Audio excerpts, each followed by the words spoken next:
Good morning. Welcome to episode 2 of Coffee with the Commodore. I am Commodore Skip. Uh, if you watched my previous video, oh my God, thank you. Um, a little bit about what I do. I'm just going to sit here and talk about stuff. It may be interest to you, may not. Maybe just me ranting. I don't know. It's going to be completely unedited. Um, in fact, I am wearing my old Huey Lewis t-shirt and glasses today to show you that I am just kind of laid back. Um, Today is my birthday. It's Friday, October 24th, 2025. I'm turning 58 today, um, at approximately 8:06 this morning. So in honor of that, I have coffee today. It's Dollar General, but it's still good breakfast blend, and it's in my old uh, coffee cup. Um, this coffee cup, I put this on Facebook a couple years ago, but this is my grandmother's coffee cup.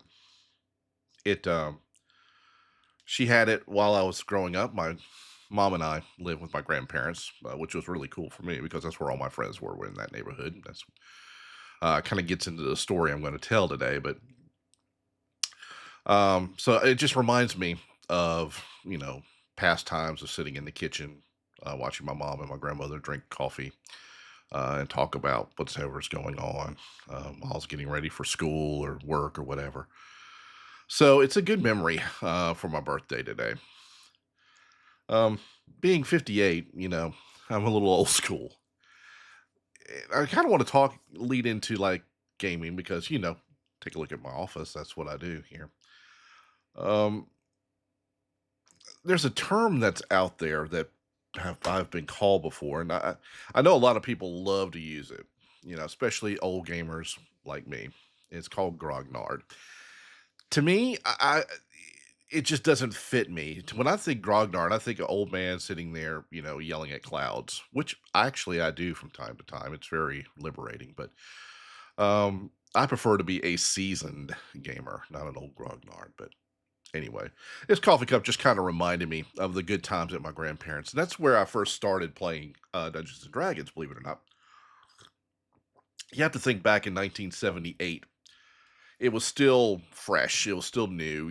This whole demon, Satanism thing was just getting ready to get ramped up. In the late 70s, early 80s. Um, and by the way, thank you, Tom Hanks. So we played in my grandmother's basement. Seriously, we did. It's like Stranger Things. That's the way we were, minus the map and miniatures because I didn't get into miniatures in my D&D game until I got to college. But me and three of my friends, Chuck, Toad, Muff, and Mike Curcio, um, would get together and uh, play D&D. And my grandmother loved it. My grandmother didn't care about all that. She loved having the kids over. We were the central hub for the neighborhood. It seemed like because we had my grandfather had built a basketball goal in the backyard for us to play, so it was safe. It was off the street, everything like that. So we'd come over and shoot basketball. And when it snowed, believe me, it snowed in Virginia at one point in my life. We would get together and play Dark Tower in the kitchen. That was really cool. My grandmother would make snacks and everything. So it was a great place to grow up. But I digress. I'm talking about gaming, not just growing up. But so we would get together and we would play Dungeons and Dragons down there. The old. I mean, even before the hardback first edition. We're talking before the red and blue box sets came out. This one was the picture of the. It was blue, but it was picture of the dragon on it. It had the book, everything like that. I'm sure there's a term for it. One of the writers. It's my birthday and I'm old. Just forgive me for not remembering the exact edition. If anybody has any thoughts on that, you can put it on the blue, blue, blue, down below. Make a comment. I appreciate it. But uh, so we played that. My friend Chuck would have his three ring binder or something up as a GM screen, DM back then. Excuse me. And we would play. I mean, we went through Keep, In Search of the Unknown B1, and Keep on the Borderlands. That's one of my favorite adventures still. I still remember a lot from it.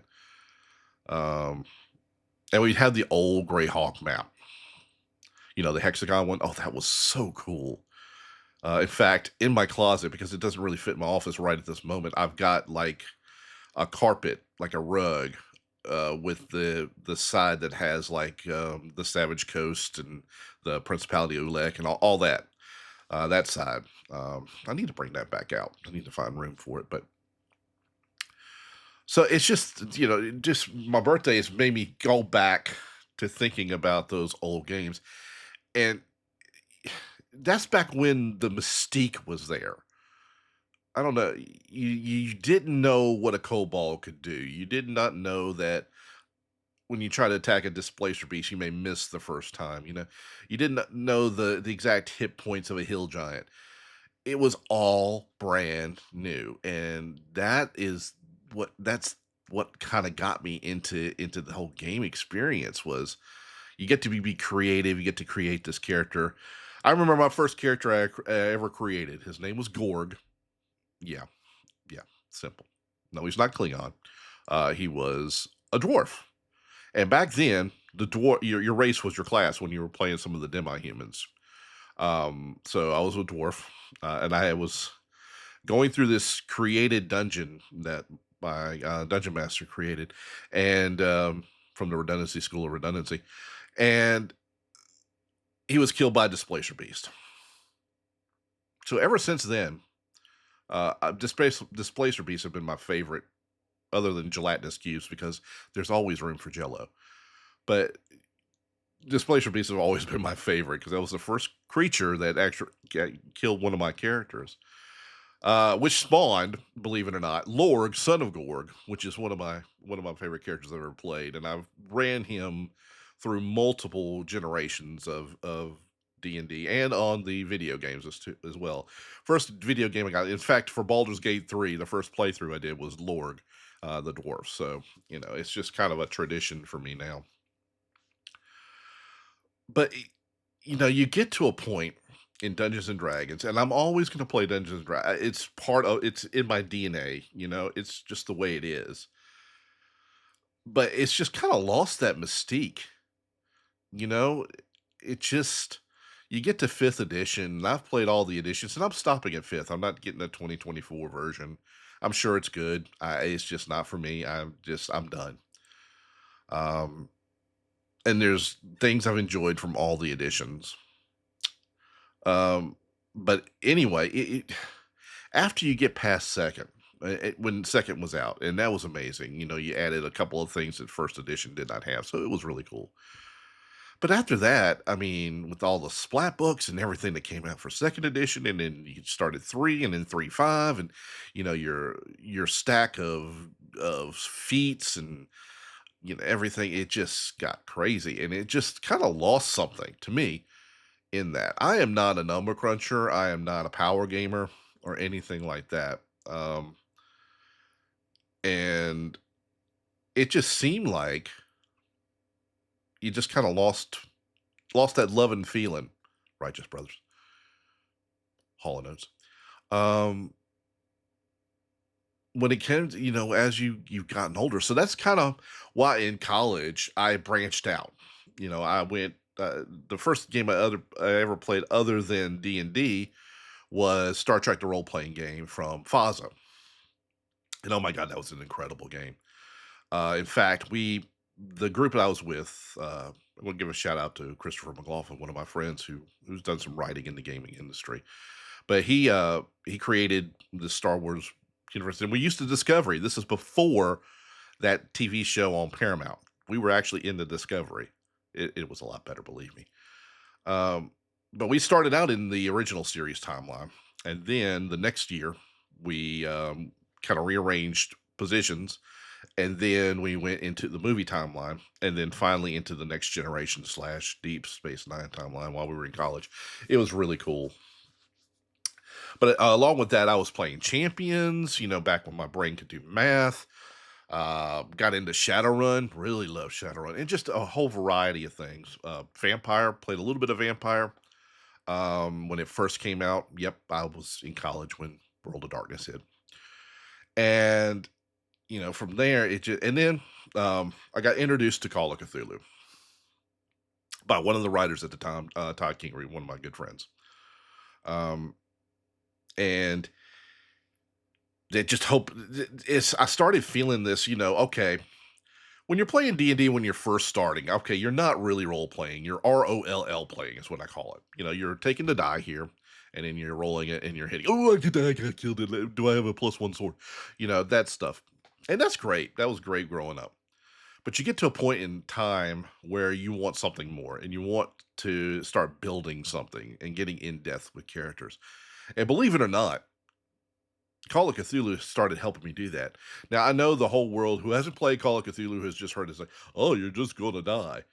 Well, yeah, or go insane. But the point is how you get there, get to that point, and you start building your character. You start actually playing it, thinking, "What will this character do?" Um, and then from there, it's just kind of exploded. And I've told you I've got on the symphony from going to Chaosium Con and became a cast member of the Old Ways. Now I'm doing Delta Green and I'm branching out too. But anyway, it gets back to the point where in the olden days, excuse me, coffee. You just had that love, that oh my gosh, what's next? And it just lost something in Dungeons and Dragons, unfortunately for me. Now a lot of other people will say, hey, Commodore, first of all, how'd you get promoted? And second of all, why are we talking about D&D? But third, this is doing good for me, and that's 100% good. It's a big thumbs up from the Commodore. But for me, and I play Dungeons and Dragons now. I play it every weekend with my group here, and I love my group. And we do some role playing. It's just uh, it. I don't know. I'm a fantasy junkie.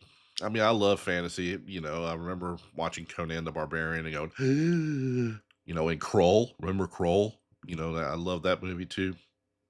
Um, Beastmaster, all that stuff, all the sword and sorcery stuff that came out in the late '70s, early '80s,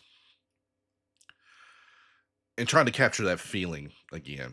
Watching it for the first time.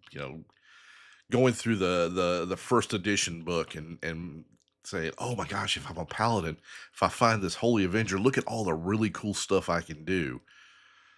And the newer editions to me is just kind of not hit that level.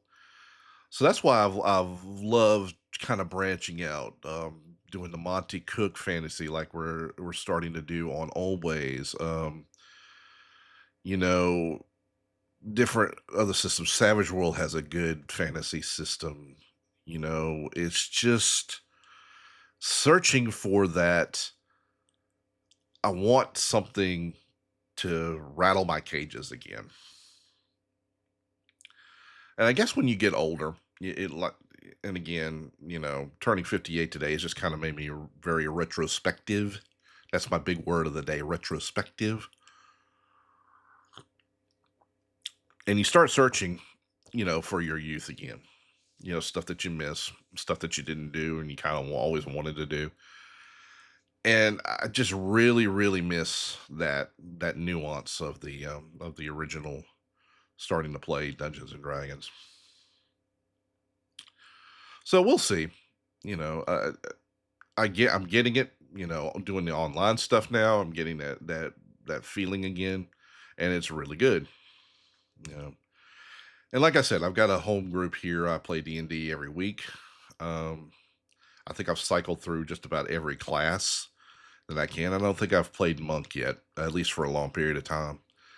But I just all I want is that feeling again. You get back to it, just like the feeling I get when I look at my grandmother's cup. Just that whole nostalgia. Her sitting there, telling me that I need to get off my butt and go to school instead of sleeping, stuff like that. Uh, that's good coffee for a Dollar General, actually. So that's kind of where I am today. Um, Again, I don't know how I'm all gonna do this. I know I've got some subscribers now. Thank you guys. I love you. Um, if it's anything you want me to talk about, I guess I could talk about it. I've seen and heard a lot when it comes to gaming and life in general so far. So, and one of these days, I'm actually going to have this mess behind me organized, so you'll be able to see it a little bit better. Uh, Speaking of nostalgia, you go through.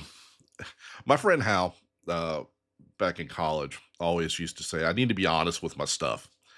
So there were periods of time here when I've gone through my gaming collection and I've been honest with it. I'm like, okay, am I going to play this again? Do I have the PDF of it? Nowadays. So I've kind of gone through cycles where I buy stuff and then eventually I'll get rid of it because I got the PDF and if I'm never playing it. So I'm in that kind of cycle again. So I've kind of cycled through some stuff. So it's got a little bit less than what it was, let's say, last year. And I'm okay with that. My daughter Taylor, she's not a gamer. I've tried. I bought her a player's handbook. I bought her dice. I bought her a little miniature that looks just like her. She kind of liked that one. Um, that's another good story. I'll go ahead and tell it since I've started it. When I was looking for something unique for Christmas for her, and I knew the player's handbook and dice were going to be kind of a gag gift because I know she's never going to play, but I was hopeful when she gets to college, where she is now, that she would get in with the group and maybe play every now and then, kind of ignite that gaming blood in her. But I got her this little miniature, and it's a female fighter with red hair because my daughter has fiery red hair, and and I wanted to get a little bitty plaque put on it, something on there. So I went to the trophy shop here in Winston Salem, and I told the guy, I said, "Here, I brought the little miniature holder." And I said, "I'm trying to get something that gets this small on here. Can y'all do that?" And he said, "Oh yeah, that's not a problem." And I told him the story and what I'm doing. And I said, "I wanted to say my daughter, my hero, because she is. She's just amazing." And I guess it touched the guy so much that he did it, didn't even charge me for it. So I was very thankful um, for that. So I gave her that, and I think she has it in college with her. I don't know. I'm not privy to that information at the moment because you know how kids are when they get to college. I know how I was. But anyway, so gaming is in my blood. At least I hope so. Maybe a little bit will go on to my daughter, but and my relationship with my daughter is a whole different story. That's a whole nother video. Um, anyway, so and you can see the board cube. I just noticed you can actually see my board cube back there. Resistance is futile. So anyway, that's gonna be. I'm gonna wrap this one up because one, I've got to go to work. Um, I got to turn around and use the computer right here. It's a difficult drive. But I appreciate y'all tuning in through all this. If you make it through here, God save you. Listening to my ramblings and everything like that. I do appreciate that. Um, and again, I'm not editing this. I'm going to tell you this. I am not a Commodore. I've never been in the Navy. So if people are going there, oh, why is he using the word Commodore? Because he's not in the Navy. Well, I just like the word Commodore. So, there you go. All right, one more sip and we're gone. Again, this has been Coffee with the Commodore. I am Commodore Skip. Remember to smile. You never know whose day you might brighten. And we'll catch you on the next video. Who knows what it'll be? Bye, y'all.